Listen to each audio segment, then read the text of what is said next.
What if the most terrifying moment of the siege was not the enemy breaching the walls, but the instant the dark countess vanished into the tower and every sound in the fortress simply stopped? Soldiers later said it felt as if the air itself recoiled, as if something inside those stone corridors awakened the moment she stepped across them. No chronicle describes what followed. Not because the scribes forgot, but because no one who heard the truth dared to write it down. And that silence, that deliberate erasure, is the first clue that what she did during those nights was not just strategy, but something far older, something tied to rituals whispered through the bloodline she never spoke of. The siege had begun with predictable brutality. Catapults cracking stone, drums echoing through the valley, enemy fires blooming beneath the ramparts. But the Countess walked the battlements with a stillness that unnerved even her own commanders. She didn't shout orders. She listened. She traced, her fingers along the walls as if reading a pulse no one else could feel. Veterans who had survived 3 wars said she spoke to the fortress the way a priestess speaks to a relic. And when the first breach opened on the western flank, she didn't send reinforcements. She ordered the gates closed from the inside, sealing 100 men out in the darkness. No one understood why, but the moment the iron bars slammed down, the screams that followed didn't sound like combat. They sounded like something feeding. Rumors spread faster than fire. Some insisted she had learned forbidden rites from the women exiled from her ancestral court. Others claimed she had bartered pieces of her soul for visions of the enemy's weaknesses. The truth was simpler and far more unnerving. The Countess understood the human mind far better than any commander surrounding her. She knew how terror multiplies when it has shape, but no explanation. She knew how soldiers cling to leaders who walk straight into the impossible without flinching. And she knew the enemy was listening. Every whispered fear, every torch that guttered out of rhythm, every strange echo drifting across the courtyard became part of her design. But the turning point came on the 3rd night, when the moon was thin and red from the smoke. The Countess summoned her captains and led them down into the lower hall, a place sealed since the founding of the fortress. She said nothing about why she knew the passage existed. She simply descended, torch in hand, her shadow trembling across carvings no scholar had ever catalogued. The men who followed her swore the air grew colder with each step, as if they were walking into the memory of something that had died centuries earlier. And yet, she moved with purpose, as if every symbol on the walls, every flicker of darkness, affirmed what she already knew she must do next. That night was the first time anyone saw the Countess bleed willingly. Not in battle, not in desperation, but as an offering to the stone itself. Her captains wanted to stop her, but terror held them still. The fortress groaned, a sound like a buried beast twisting in its sleep. And something answered from the valley beyond the walls, something that made even the invaders hesitate. What she awakened in those depths did not end the siege, but it began unraveling the minds of the men outside, pushing them toward the fear she needed them to drown in. You might already feel the weight of that moment, the sense that what happened next was far worse than anything the official accounts imply, and you would be right. Before we descend further into those forbidden chambers, tell me what you think this ritual truly meant. Share your thoughts in the comments. Leave a like if this story is gripping you, and check whether you are subscribed so you do not miss what comes after this moment where everything shifts into darker territory. The soldiers who survived that first descent into the lower hall would later whisper that the Countess's unusual certainty came from a lineage no scholar dared to map. While most noble families proudly displayed genealogies carved into marble, hers contained gaps, sealed archives, and names struck from every record. What remained hinted at women who had risen to power during times of collapse, women who manipulated fear the way generals manipulated armies. The Countess had never spoken of them, yet everything she did suggested she carried knowledge carved into her, bones long before the siege began, It shaped her posture, sharpened her instincts, and gave her the unsettling ability to predict an enemy's next move before scouts even brought reports. From childhood, she had been trained in disciplines that blurred the line between strategy and ritual.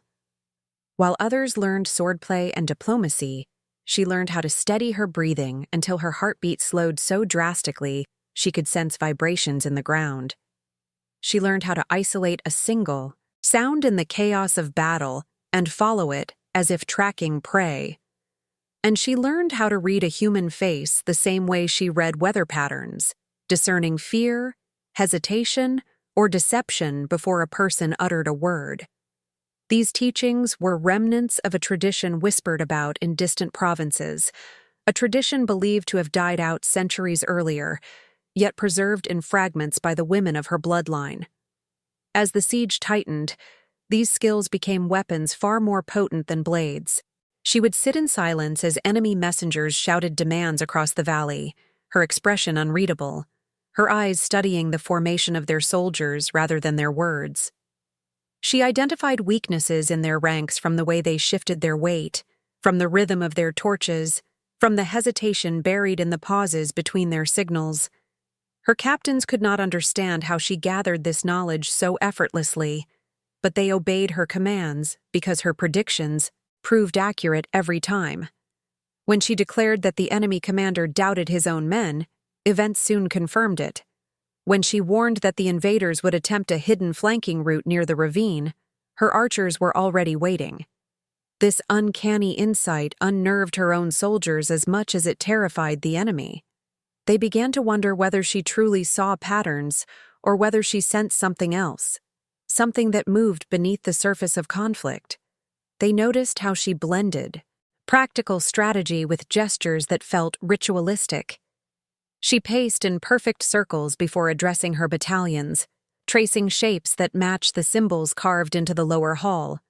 She tapped her fingers along the parapet stones in sequences that resembled ancient rhythms. And when she looked toward the charred horizon, it was not as a commander surveying a battlefield, but as a woman listening to an omen. Rumors deepened as the siege dragged on. Some claimed her ancestors practiced shadow, disciplines designed to manipulate fear itself, bending morale and perception until enemies collapsed under their own doubts. Others argued she simply inherited an extraordinary intuition passed down through generations of women who survived wars by seeing what others refused to acknowledge. Yet the truth that frightened her captains most was simpler. Her actions suggested she had expected this siege long before the first enemy banner appeared. She moved as if following a path mapped. Generations earlier, guided not by prophecy, but by memory hidden from the rest of the world. This awareness shaped every decision she made as the walls trembled under constant assault. She watched the enemy not with dread, but with a strange patience, as though she waited for a specific moment, a precise fracture in their resolve that only she could detect. And when that moment finally approached, the air around her seemed to shift once more, echoing the same tension the soldiers had felt the night she opened the sealed hall. Their unease grew as they realized she was preparing something more intricate, something built upon the ancient knowledge her lineage had guarded. And the siege was about to enter a phase no chronicler would ever dare describe. When the enemy encircled the fortress completely, tightening their formation until every escape route vanished beneath shields and spears, most defenders believed the siege had reached its breaking point. But the Dark Countess did not flinch. Instead, she studied the enemy lines with the same unsettling calm she had shown since the first breach. The invaders expected panic, confusion, desperate counterattacks. What they found instead was silence. An eerie, oppressive silence emanating from the fortress walls, as if the entire stronghold were holding its breath. That silence was her design. She understood better than any strategist that armies were not broken by weapons first, but by anticipation. And she engineered that anticipation with an almost artistic precision. Each night, as the enemy spread their campfires across the valley, She observed how fatigue shaped their posture, how uncertainty eroded the rhythm of their patrols. She noticed how commanders argued over missing scouts, how horses refused to approach certain sections of the outer trenches, and how even seasoned warriors hesitated when their torches flickered for reasons they could not explain. It was not magic that unnerved them. It was the Countess's mastery of psychological warfare, a discipline honed not on battlefields, but in the long, quiet corridors of her ancestral estate, where she had learned how to turn fear into a weapon sharper than steel. Inside the fortress, she ordered changes her captains did not understand. Torches were moved to create unnatural shadows along the walls. Patrol routes were altered to ensure silence fell at irregular intervals. Archers were instructed to wait for specific moments of hesitation before releasing a single arrow. These minor disruptions had an extraordinary effect. The enemy began imagining threats where none existed, hearing movements behind them, feeling watched even in solitude. The Countess exploited this fracturing of perception, creating an invisible presence around the fortress that made the invaders believe something else, something unseen, was stalking them. Her soldiers, though loyal, could not ignore the growing unease. They saw her standing alone at dusk, listening to the valley as if receiving instructions from the shadows. They noticed how she rarely slept, how she traced the same symbols from the lower hall onto parchments that she later burned without revealing their meaning. Yet, whenever doubt surfaced, her predictions once again proved accurate. She announced that the enemy commander would attempt negotiations at dawn, and he did. She insisted that their scouts would disappear near the ravine, and they did. Her uncanny insight no longer surprised the troops. What unsettled them was how she always reacted as though she had been waiting for these events, as though she recognized them from something she had already lived. When the enemy launched their first full assault, her composure became even more unnerving. Instead of preparing countermeasures in haste, she positioned her forces with exacting precision, aligning them with architectural features no one had considered strategic. As soldiers clashed at the gates, she remained, at the center of the fortress, eyes closed, breathing slowly, attuned to vibrations in the stone. When she finally opened her eyes, she issued a single command that saved an entire battalion. It was not luck. It was not intuition. It was the culmination of her ability to interpret every tremor, every shout, every shift in the rhythm of war. But the true shift in the siege did not come from tactics or predictions. It came from the moment the Countess realized the enemy was being pushed not by ambition, but by desperation. Something had changed in their behavior. Something had driven them to attack her fortress with a ferocity that exceeded simple conquest. As she watched their movements through the smoke of battle, she recognized their fear, not of her walls or her soldiers, but of what they believed she might unleash if given enough time. And that realization led her to a decision that would alter the nature of the siege entirely. The fourth night of the siege marked the moment, when the fortress itself seemed to react to the Countess's presence. As darkness fell, the wind shifted abruptly, extinguishing torches along the northern wall in a synchronized sweep that felt too deliberate to be natural. Soldiers whispered that the air tasted metallic, that the shadows deepened beyond what the moonlight could explain. Yet the Countess walked among them with steady steps, her cloak trailing behind her like an extension of the darkness she commanded. She paused often, listening, as if the walls whispered secrets through the stone. Those who stood closest claimed they felt a faint vibration under their boots, as though something deep below was stirring in response to her movement. While the troops struggled to understand what was happening, the Countess had already sensed a shift in the enemy's formation. She ordered all fires within the courtyard dimmed but not extinguished, creating a half-light that distorted distance and made approaching shapes appear, larger or smaller than they were. Her captains questioned the strategy, yet she dismissed their concerns with a single gesture. She understood that perception itself was now a battlefield. Confusion, disorientation, and doubt were as lethal as arrows when used with precision. And the enemy, already unnerved by the silence emanating from the fortress, would interpret any irregularity as a threat lurking just beyond visibility. Later, as the moon climbed, the Countess withdrew to the inner chambers beneath the keep. Few had ever seen her enter that area, and those who accompanied her described the unsettling sensation of walking into a place preserved outside of time. The walls bore markings that echoed the symbols carved in the forbidden lower hall, though these were older, faded nearly to dust. She moved her fingertips over them with familiarity, tracing each curve and angle as though unlocking a memory buried generations deep. The soldiers who followed her felt the air grow, heavier as they descended, their breaths shortening. But she remained undisturbed, guided by a purpose none of them understood. When they reached the lowest chamber, she instructed the guards to remain outside. No one was allowed to witness what happened next. They obeyed, though unease tightened their throats. The door closed behind her with a thud that resonated through the corridor, and moments later the torches flickered violently, casting jagged shadows that danced in unnatural patterns. Across the stone. Some guards swore they heard murmuring from inside the chamber, though the words were indistinguishable, layered like overlapping echoes. Others insisted there were no voices at all, only a deep, rhythmic pulse that quivered through the floor and into their chests. The Countess remained inside for a long stretch of time that none of them could measure. Each second dragged with an oppressive weight, and even the enemy's drums outside seemed to soften, as if smothered by the fortress's growing stillness. When she finally emerged, her expression was colder, sharpened with a clarity that made those around her avert their eyes.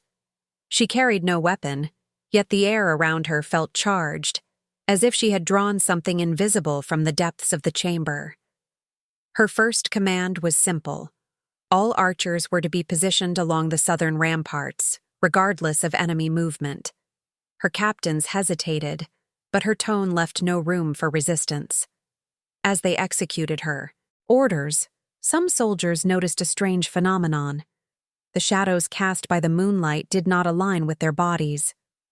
Angles shifted, elongated, and recoiled as if responding to the Countess, rather than to the light itself. She ignored the murmurs, focusing instead on the valley below. She sensed the enemy was preparing a maneuver, one they believed would finally break the siege. But she also sensed their fear, a fear that had intensified after the torches on their side had inexplicably died. Earlier in the evening, it was clear they no longer trusted their senses, and that was precisely the condition she needed. What the Countess had awakened in that chamber did not reveal itself immediately. It manifested subtly, in distortions of perception, in disruptions of rhythm, in the gradual erosion of the enemy's confidence. And as the night deepened, she watched for the exact moment when this invisible pressure would fracture their resolve, setting the stage for the next phase of her plan. By the time dawn threatened the horizon, the enemy's confidence had eroded into a brittle shell. Their sentries reported seeing figures along the ramparts that vanished the moment they blinked. Their commanders argued over conflicting information, none of them certain whether the fortress was preparing for surrender or for a counterstrike. And at the center of this unraveling stood the Dark Countess, orchestrating every moment with a precision that made her own captains uneasy. She understood something the enemy refused to accept: that fear, once ignited, multiplies faster than fire. And she fed that fear with small, deliberate manipulations that never appeared decisive on their own, but formed a pattern designed to fracture an army from within. She ordered her soldiers to maintain irregular movements along the walls, creating shifting silhouettes that made it impossible for the invaders to gauge their numbers. At unpredictable intervals, she instructed groups of archers to release a single arrow, not aiming to kill, but to disrupt rhythm. These scattered attacks produced confusion rather than casualties, but confusion was exactly what she wanted. the enemy began overreacting to every rustle of wind, every flicker of torchlight, every echo that drifted across the valley. Their nerves tightened with each passing hour, and soldiers grew suspicious of one another, convinced spies had infiltrated their ranks. Inside the fortress, the Countess continued studying the stones as though deciphering messages no one else could perceive. She pressed her palm against the walls, listening to vibrations that carried the footsteps of enemies, the murmurs of her own troops, and something deeper, something old enough to pulse beneath the foundations. Her connection to the structure unsettled those around her, yet none could deny the accuracy of her insights. She predicted when the enemy would attempt to reposition their siege engines, identifying the weak link in their formation before their commanders even acted. Her captains trusted her completely, even when they did not understand her reasoning, and that trust became the axis around which the fortress held firm. But the Countess knew the enemy was not merely struggling, they were unraveling. They had begun misreading their own scouts, miscounting their own supplies, misjudging distances in the dark. Their decision-making faltered, and hesitation seeped into their ranks like poison. Yet, beneath this growing instability, she sensed another force at work, something pushing them toward reckless aggression. It was as if someone among them feared that waiting would allow the Countess to unleash something far worse. She watched their leadership with a keen eye, noting how their commander avoided looking at the fortress for long periods, as if afraid it might look back. That commander made his boldest move on the 5th day. Convinced that the Countess was manipulating the battlefield through illusions or hidden mechanisms, he ordered a full advance along the eastern ridge, hoping to overwhelm the defenders before their morale collapsed entirely. His forces surged forward in a desperate wave, shields locked, spears angled toward the walls. The attack had the ferocity of men who believed this was their only chance to survive. But the Countess responded not with force, but with a stillness that chilled even her closest advisors. She understood that the most dangerous opponent was not the one charging forward, but the one driven by fear of time itself. She moved to the highest tower, her cloak whipping in the wind as she observed the advancing mass below. The soldiers around her expected a command, a strategy, something decisive to meet the assault. Instead, she closed her eyes, listening again to the fortress beneath her. The vibrations were different now, faster, more erratic, as though the ancient foundations were awakening in response to the tension stretching across the valley. She felt the shift, recognized the pattern, and knew that the next phase of the siege would not be defined by the strength of armies, but by the choices made in the hours ahead. When she opened her eyes again, their clarity cut through the rising smoke. She spoke only a few words, quiet but resolute, and her captains rushed to carry them out. Whatever she had seen, whatever connection she had awakened within the stone, had shown her that the enemy was walking directly into the consequences of their own desperation. And as the Countess descended from the tower, a sense of inevitability settled through the fortress, as if all paths were converging toward something the soldiers could feel even if they could not yet name. The moment the Countess descended from the tower, the fortress shifted into an uncanny stillness that spread through every corridor and battlement. Her soldiers felt it first as a tightening in the air, a subtle pressure that made them straighten their backs and grip their weapons with renewed purpose. But this reaction was not born from hope. It came from the uncomfortable realization that their leader was preparing to do something none of them could predict. She walked with measured steps, her eyes fixed on the eastern ridge where the enemy surged forward in a desperate attempt to break the siege. Yet her attention seemed focused not on the men charging toward the walls, but on the ground beneath them, as if she were tracking something, invisible threading its way through the earth. As the invaders advanced, the Countess ordered her troops to hold back from firing until she gave the signal. Confusion rippled through the ranks. Archers were poised, waiting for the exact moment when the enemy entered optimal range. But she did not raise her hand. Instead, She instructed them to remain silent, to extinguish their torches, to let the fortress sink into an unnatural darkness that blurred the boundaries between stone, shadow, and sky. The men hesitated but obeyed, watching as the familiar glow of firelight faded from the walls. Within minutes, the fortress appeared lifeless, as if abandoned. The enemy faltered, uncertain of what they were marching into, yet still driven by the urgency that had been growing within their ranks since the siege began. Below, the enemy commander shouted orders, urging his soldiers to press forward. But their line wavered as the darkness deepened. The valley seemed to swallow sound, leaving their footsteps muffled, distorted, as though they were walking through a space that refused to acknowledge them. Some men slowed, looking back toward the faint outlines of their own campfires, as if afraid they might vanish if they turned away for too long. Others clutched their weapons tighter, whispering that the fortress had become a tomb and that entering it would seal their fate. The Countess observed this unraveling with a detached calm, understanding the psychological fracture she had, cultivated over the previous nights, was nearing its breaking point. Her captains joined her on the ramparts, waiting for an explanation that did not come. They could not fathom why she would allow the enemy to advance unchallenged. But she was not watching their approach. She was listening to the shifting echoes that reverberated through the eastern wall. She sensed the enemy's fear, their desperation, and the subtle changes in pressure that marked the threshold between the physical battle and something far deeper. She traced her fingers across the stone beside her, feeling the faint heat radiating from within the wall. This warmth was not natural. It pulsed like a heartbeat, steady and ancient, a reminder of the secret chambers below that she had visited only once during the siege. When the enemy finally reached the base of the wall, the Countess exhaled slowly, as if aligning her breath with the rhythm of the fortress. She then whispered a command that carried across the battlements, soft yet unmistakable. At once her soldiers stepped back, granting her the space she needed.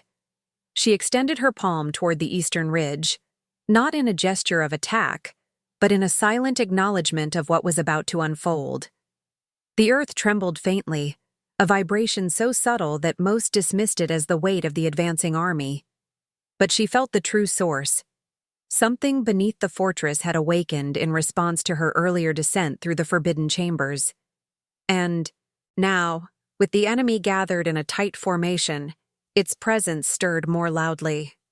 The enemy soldiers felt it too. They halted abruptly, looking around in panic as the ground beneath their feet shifted ever so slightly. Their commander tried to rally them, insisting it was nothing more than loose soil. Yet the tremor continued, spreading through the ridge like a pulse. Then came the sound, a low, resonant hum that rose from the earth itself. It vibrated through armor, through bone, through thought, creating a disorienting pressure that made men clutch their heads in confusion. The Countess did not smile, but there was a clarity in her eyes, a recognition that the moment she had prepared for was finally taking shape. As the hum intensified, the enemy formation broke. The commander shouted for order, but the men scattered in panic, stumbling over one another as they tried to retreat from a threat they could neither see nor understand. The Countess lowered her hand, not as an act of restraint, but as a signal that the next phase of her plan did not require force. The fortress itself had responded to her presence, amplifying the psychological pressure she had cultivated and turning it into something that distorted reality, perception, and resolve. And as she stepped back from the rampart, the trembling beneath the stone grew stronger, heralding the approach of a truth the soldiers inside the walls had never imagined. The trembling beneath the fortress did not cease when the enemy fled from the ridge. Instead, it spread inward, running along the ancient stone like a memory reawakening after centuries of silence. The Countess felt it most clearly in the soles of her boots, a vibration that traveled upward through her spine and settled behind her ribs like a second heartbeat. She did not recoil. She welcomed it. For she knew the fortress had not simply been built on this ground, it had been constructed around something far older, something her ancestors had once communed with before its presence faded into myth. Now, under the weight of siege and fear, it stirred again. As the tremor deepened, the soldiers around her shifted nervously, gripping their spears as the torches flickered with unnatural rhythm. Some backed away from the ramparts, murmuring prayers under their breath. Yet the Countess stood still, her gaze fixed on the distant ridge where the enemy's retreat had dissolved into chaos. She observed the pattern of their movement, the way disbelief transformed into terror, and how that terror fractured their discipline. Every hesitation, every stumble, every backward glance told her that the psychological imbalance she had engineered was now complete. The enemy no longer fought her troops. They fought the unseen forces she had awakened.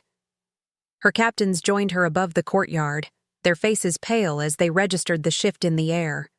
They could not erase the memory of the forbidden chamber she had visited days before, nor the murmurs that seeped through the walls after she emerged. Though none had witnessed what occurred inside, they understood instinctively that the siege had entered a realm far removed from conventional warfare. Still, they dared not question her. She had predicted every turn of the enemy's strategy with unnerving precision, and the fear consuming the invaders now proved her methods were far more effective than brute strength. The Countess moved from the battlements back toward the inner corridors, her cloak brushing against the stone as she descended the narrow staircases carved during the fortress's earliest days.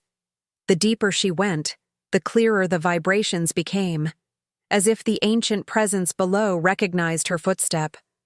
The torches lining the walls sputtered out one by one behind her, leaving only the faint glow ahead to guide her descent. It was not darkness she feared. Darkness was familiar, shaped by generations of her bloodline before her. What mattered now was alignment, aligning the will of the fortress, the fear of the enemy, and the breaking point she knew was approaching. At the bottom of the stairway, she paused before a sealed archway marked with faint inscriptions. She did not need to decipher them. She had memorized every curve and blade of these symbols as a child, when her mother spoke of the lineage that would one day return to awaken what slept beneath their ancestral lands. With a steady breath, she pressed her palm against the center of the arch. The stone responded instantly, rippling outward in silent waves, as though recognizing a long-lost air. Dust cascaded from the ceiling as the vibrations intensified, and the archway began to open, not by mechanical means, but by a slow folding of its own structure, like stone peeling back from its own shadow. Inside the chamber, the air was warm and pulsed faintly, illuminated not by torches, but by a subtle glow emanating from the walls. The Countess stepped into the space without hesitation. Her presence seemed to calm the vibrations, as though the ancient force was listening. She knelt, placing both hands on the floor, feeling the history embedded in the stone. Her ancestors had sealed this place not out of fear, but out of reverence. They understood the cost of awakening what lay dormant, but they also understood the necessity. In times of desperation, in times when survival depended not on armies but on influence over the unseen, this chamber had been the axis of power. The Countess closed her eyes, allowing her breath to synchronize with the slow pulse beneath her palms. Outside, the enemy struggled to rebuild their formation, unaware that the balance of the siege was shifting towards something irreversible. Inside, the fortress's ancient presence stirred more deeply, responding to the ancestral call she carried in her blood. And as the vibrations spread through the stone, reaching every tower, every corridor, every trembling torch, the soldiers above felt the weight of a transformation they could not explain. They sensed the Countess was not simply preparing for the next stage of war. She was entering communion with a force that had shaped her lineage, a force that would soon reshape the fate of everyone trapped within the siege. The chamber answered her presence with a slow, resonant rumble that traveled upward through the fortress like a wave moving through the body of a living creature. Above her, soldiers paused mid-step as the stones, beneath their feet, vibrated with an energy that felt ancient, deliberate, almost aware. They exchanged uneasy glances, but none dared voice the question tightening their throats. They all sensed the same truth. The Countess had crossed the boundary between strategy and something far older, something that transcended any notion of war they understood. And the siege outside felt suddenly smaller, as though the true battle was unfolding beneath the surface. While the fortress pulsed with this subterranean rhythm, the enemy struggled to regain cohesion after their disastrous advance along the eastern ridge. Their commander barked orders in a strained voice, forcing his fractured troops back into formation. Men stumbled to obey, casting fearful glances toward the silent fortress looming above them. They whispered that the ground had shifted, that the air had pressed against their lungs, that the Countess's shadow seemed to stretch impossibly far across the battlefield. Some insisted they had glimpsed shapes moving within the darkness of her walls, shapes that did not resemble human figures. Others accused their own eyes of betrayal, but the unease remained. An army that once marched with purpose now trembled with the suspicion that they had provoked something they were not meant to confront. As this unrest spread through their ranks, the Countess rose from the glowing chamber floor and placed her hand once more upon the stone.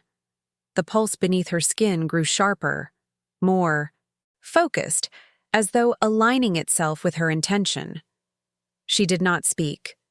Words were meaningless here, where communication flowed through sensation, memory, and inherited instinct. She let the rhythm settle into her bones, guiding her understanding of what the fortress required. This was not a power she controlled. It was a relationship, one maintained through reverence and restraint. Her ancestors had warned through fragmented stories that awakening the ancient presence demanded precision. Single misalignment could fracture the bond and unleash force without direction. When she emerged from the chamber, the air around her felt charged, thick with an intensity that made torches bow toward her as she passed. Her soldiers stepped aside instinctively, sensing she was carrying more than command now. She moved with a calm that bordered on unnatural, her footsteps silent despite the uneven stone. The vibrations followed her up the staircases, echoes of the chamber still pulsing in, rhythm with her heartbeat. The captains who witnessed her ascent recognized that something within her had shifted. Her gaze no longer searched for opportunity or weakness.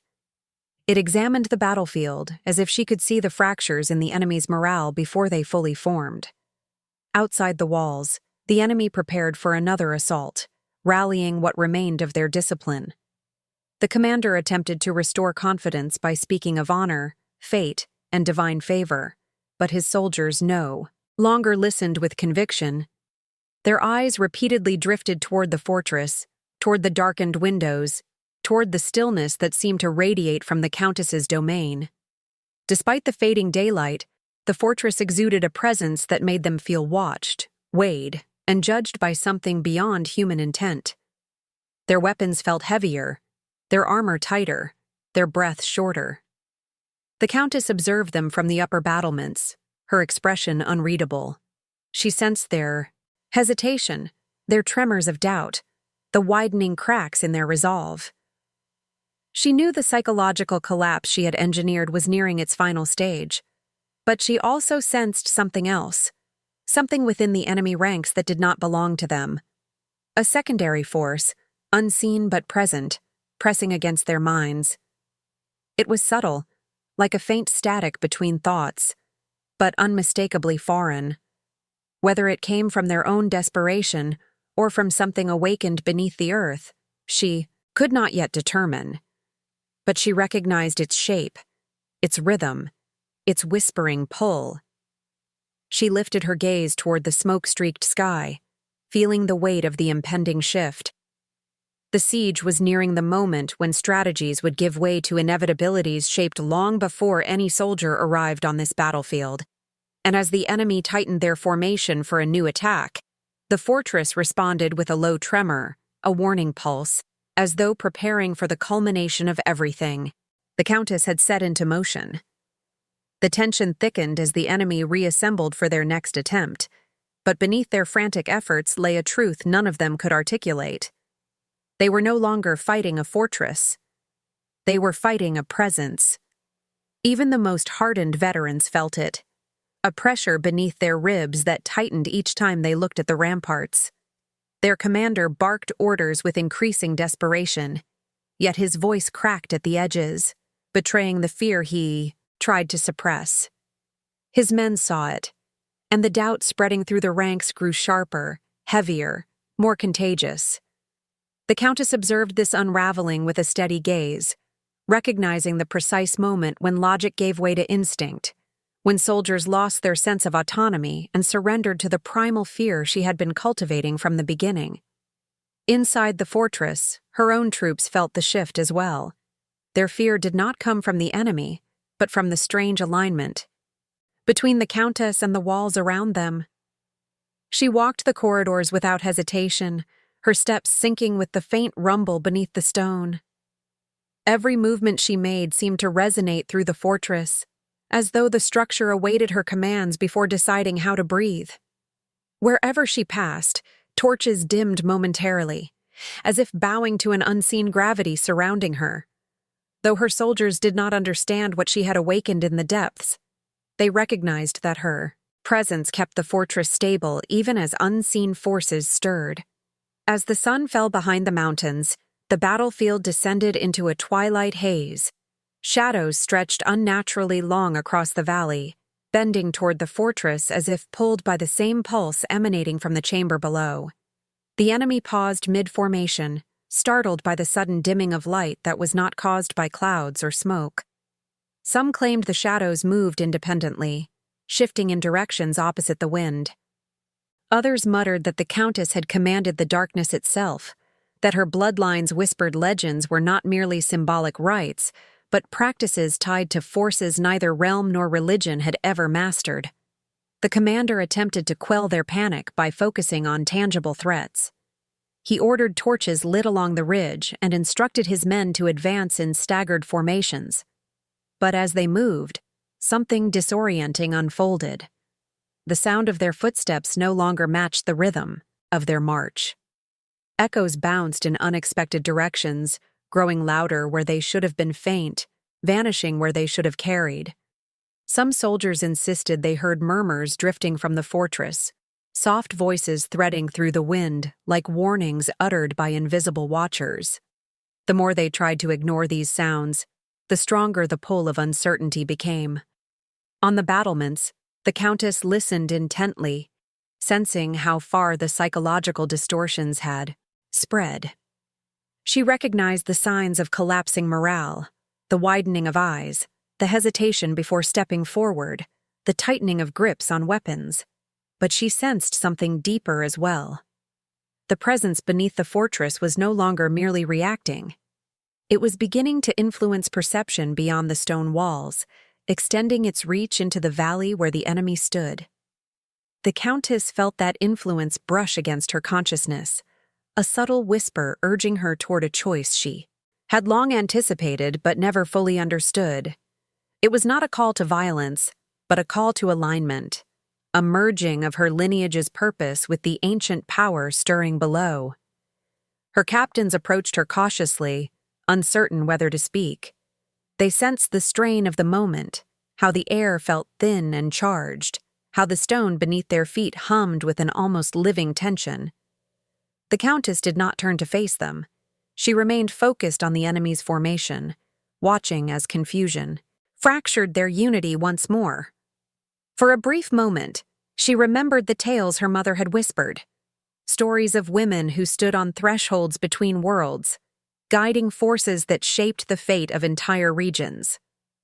Those stories had always felt distant, mythic, draped in symbolism. Now she understood they had been warnings, instructions, an inheritance woven together.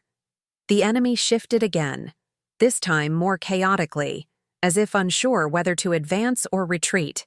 Their commander shouted, but his voice no longer carried authority. The Countess closed her eyes, letting the vibrations beneath the fortress resonate through her body. She knew the next phase of the siege would require more than strategy or endurance. It would demand that she accept the role her lineage had prepared her for, a role the enemy feared precisely because they sensed its magnitude without understanding its shape.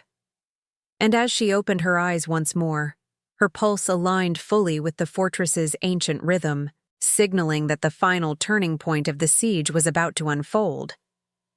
The fortress had grown so quiet that even the enemy felt its silence pressing against them like a warning delivered in a language none of them understood. The Countess stood at the highest point of the walls, her cloak drawn tight around her as the last remnants of daylight faded into a cold, smoky dusk. Below her, the enemy forces shifted nervously, their once solid formation reduced to a trembling outline of figures who no longer believed in their own strength. They sensed that the ground remembered their fear, that the air carried their hesitation, and that the fortress itself had awakened to witness what would come next. The Countess lowered her gaze toward the valley. The tremors beneath the stone pulsed with a clarity she had never felt before, as though the fortress and the presence within it had aligned with her breath, her pulse, her intent. Her lineage had prepared her for this moment, shaping her, through whispers, rituals, and half-forgotten teachings that once seemed obscure. Only now did she understand their purpose. The siege had not been a test of strength, but a test of resonance, a measure of whether she could withstand the weight of forces that demanded both reverence and control.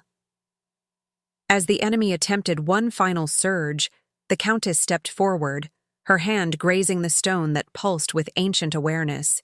Her soldiers watched her, unsure whether she acted from strategy or instinct, but they recognized the certainty in her movements. She raised her head, inhaling deeply as the vibrations rose through the tower and into the wind. When she exhaled, the tremor spread outward, rippling across the battlements, down the walls, and into the valley where the enemy stood. It was not an attack. It was a revelation. The enemy froze. Weapons trembled in their hands as they felt a weight descend upon them, a sensation neither physical nor imaginary.